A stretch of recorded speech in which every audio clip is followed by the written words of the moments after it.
Bradley Jr.'s grand slam cemented the Red Sox win over the Astros last night. And with the Sox taking a 2-1 lead in the ALCS, no one was happier than David Ortiz on the set of the MLB FS1 postgame show.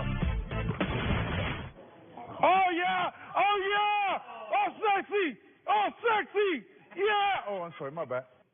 Oh! Oh! Oh! Come on, baby! Come on, baby! That's what I'm talking about! Come on, bro!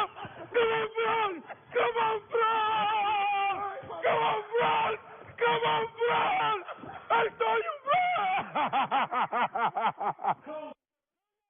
Oh my God, that almost lost the clock on his hand almost fell off. I love that, dude. When my son was pitching for the Tigers, I was at a game early.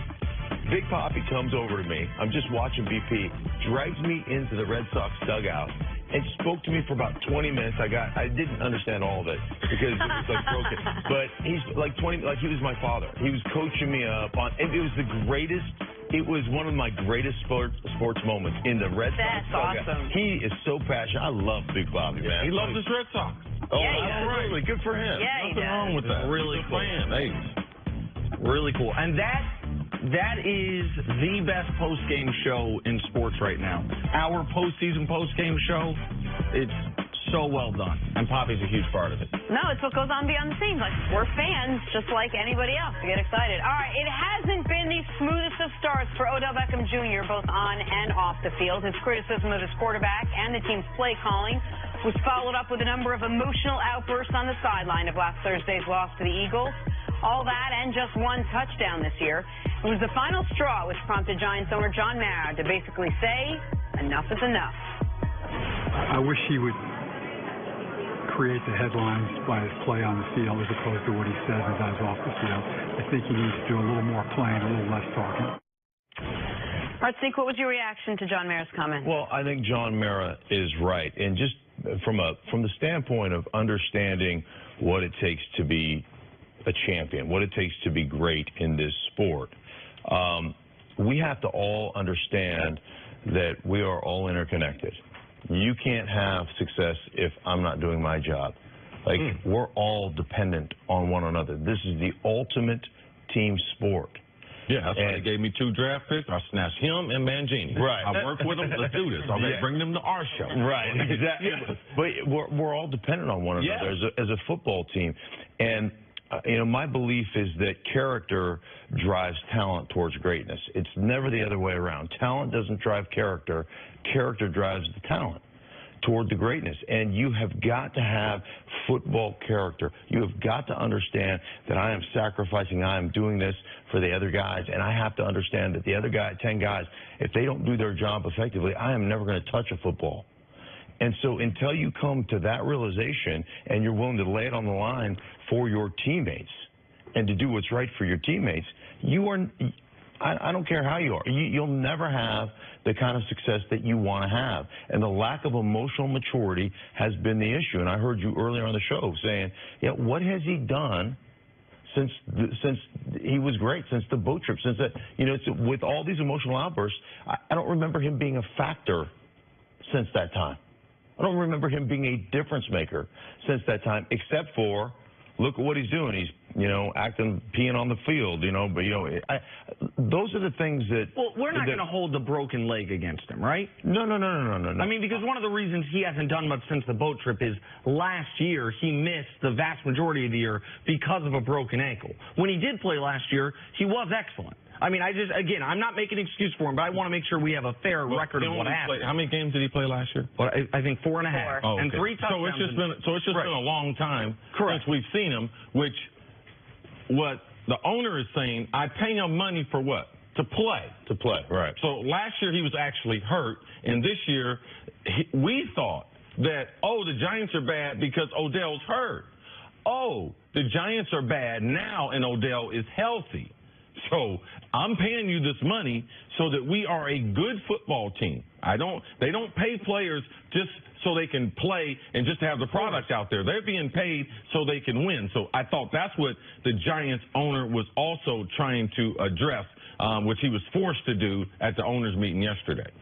Listen, nobody can I understand that the interview he did, it brought him into this news cycle. He had kept quiet. He hadn't had a sideline outburst. I had said the week before, I said to you, Jen, I think off the air, I said, Odell's gurgling. You saw it for a moment, like the frustration, and I was wondering what was going to happen. Now, I didn't know he was going to sit down with Josina and air out the team, and I came on TV the next day and said, there's no lies there, and C made the point, doesn't matter if there's no lies there. It's his job to lie in that spot. Or to not say things like, I don't know if I'm fully committed to New York. I could see myself playing in other places. Well, he didn't say that. But you don't want to make why say he didn't give the type of impression when you give someone $90 million that you want. That's going to happen. You got to get that money in this city. There's a reason why Michael Strahan is who he is and Tiki Barber is who he is. It's just not what they did on the field. It's actually what they said and the kind of leadership that they provided and the consistency. That's the reason why Michael Strahan is. The only person that would have that opportunity is someone like Odell Beckham. So for me, this is just not all football related. This is about the image of the player and the branding that the player says that he's about. I believe he's hurting his own brand. Yeah, see, that's the other thing. I think that sometimes you get confused. Like, the branding happens when you're great on the football field. That's when the true, But don't you think that's part of his frustration? Because I just want to ask you guys: does anyone think just on the football field, not even on the sideline, not the interviews, just on the football field, does anyone think he's deteriorated as a player? Because I don't. Does anyone disagree that he's clearly one of the 5 best, if not one of the 3 best players at the position? I think we all believe that. I think part of the frustration for him is the losing to go along with, I'm not having an opportunity. That's what he said in the interview. What? Right. Stop being a crybaby. This is grown up. This is adult tackle football. Act like it. They're paying you $90 million. And you're sitting there pouting. You know something? I hope my boss sometime don't tell me the whole truth. I hope the guy, he can know, listen, in this business, I can't tell people exactly how we feel. And, Odell, it's hard to make people leaders. I don't care how much money you give them. Now, as a leader, I believe leadership is born into you, and you can become a better leader than what you are. But my biggest question is not the football. All right? Yes, he might be one of the top 5, but right now, also in the NFL, he's one of the top 5 disruptive forces on an NFL team. That's the reason why the owner was forced, Jenna. He was forced. I've been watching this man do press conferences for years, and that's what Jenna and I see in this, like, oh, my God, he must even be more disappointed behind the scenes if that's what he said publicly. Yeah, you look at that interview that he did with Josina, and I think the bottom line is, and you said it, you're responsible to lie. You're responsible to just not say anything, whatever the case may be. But as my dad used to tell me all the time when I was growing up, Mark, there's no right way to do something wrong. There's just no right way. You can slice it any way you want to slice it.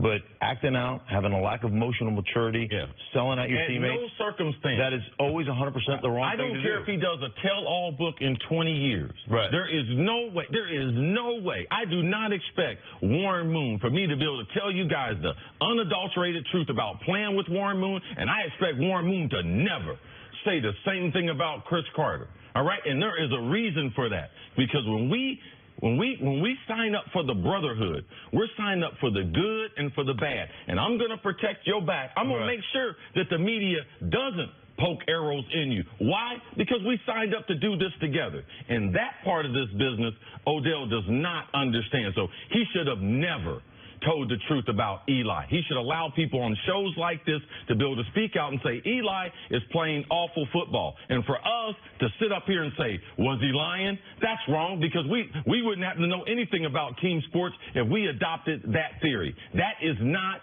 good leadership. And that's what the ownership is more upset about than the team being 1-5.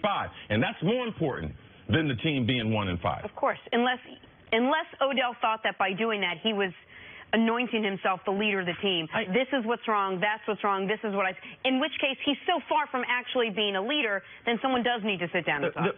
Fine. The point, and I will concede the point on the interview as far as team sports goes. I think you make a compelling argument that it is not about telling the truth. That's not his job as the wide receiver for the team. It's hard to sway me off a corner. You've swayed me off the corner. But the point that I made to you earlier, and that I still believe, is for John Mara and for the Giants, it is actually an easier, if he had never done the interview, they're still 1-5. And then what questions is he answering? Then he's not part of the problem. He's part of the solution. That's what he would say. Agreed. You know something? Are you worried about Odell? No. We are very pleased with Odell. Just what he said this offseason. Remember the interview this offseason? What did he say? Agreed. That Odell's doing everything right. The point I'm making is, but then the arrow's got to sling somewhere.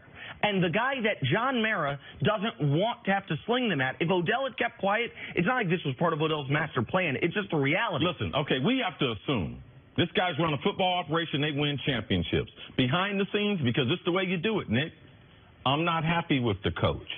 I'm not happy with the general manager. Just because he didn't tell us does not mean he has not addressed it. He has run a football club the way you would want to be run. And just because the owner's not saying the general manager did not do the right job in potentially the second pick, that's his job as the owner, not to tell us the truth. It's Odell's job to make sure that he reflects the ownership, the general manager, and the coach, and that's what good leadership should reflect. It should reflect what the ownership believes in, not what you personally believe. Your personal beliefs, you know something? They ain't worth crap.